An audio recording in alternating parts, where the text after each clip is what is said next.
أنا من حيف. أنا من دير ياسين. أنا من عكا. أنا من الخليج. أنا من تسوية. أنا من بيسان. أنا من غزة. أنا من القدس.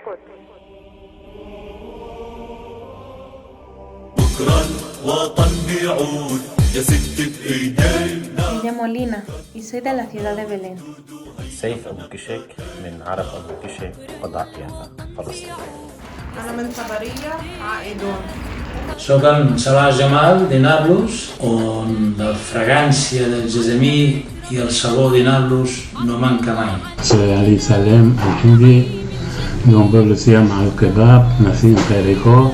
Soy española, Palestina, estamos contigo. Soy Manuel Atual, mis orígenes son de Belén, Palestina. Soy catalana, Palestina, estem amb tu. أنا سامي عبد الجواد من سلفيد. سلامي الحار لكم جميعا وخاصة لأهلنا في الوطن. أنا ميسر حسين برضو من سلفيد. سلامي للجميع لأهل الوطن في فلسطين والكل. أنا من طبرية، Palestina, estamos contigo. أنا مزيد خليلية من جبع جنين من البروة من صفا. أنا من سنجل، Palestina, estamos contigo. أنا من فلسطين.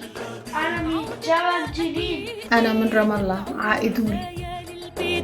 وأيام الحصيدة ونجد زيتون الوادي وتحلى أغانينا. أنا اسمي ميسون أبو خضر. أنا إسبانية فلسطينية من شعفات القدس. Soy Ibrahim Beisani. Mis padres nacieron en Jaffa. أنا اسمي ياسين.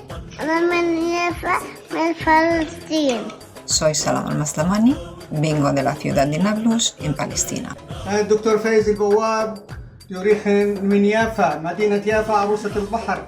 أنا مديحة عبدو من نابلس عائدون إن شاء الله. Em dic Àlex Hinno y soy de Jaffa. Me llamo Basel Bawab Abdo, soy de origen palestino, de Jaffa. أنا من فلسطين.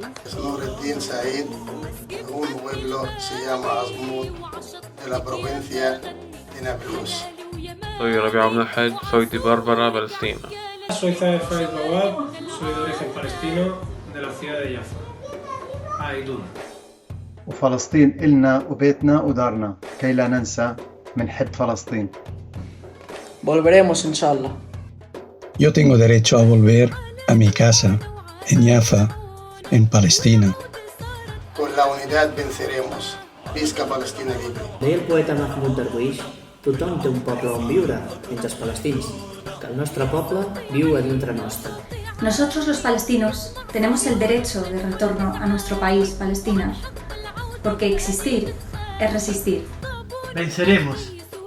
Por el derecho al retorno a nuestra tierra, por una Palestina libre.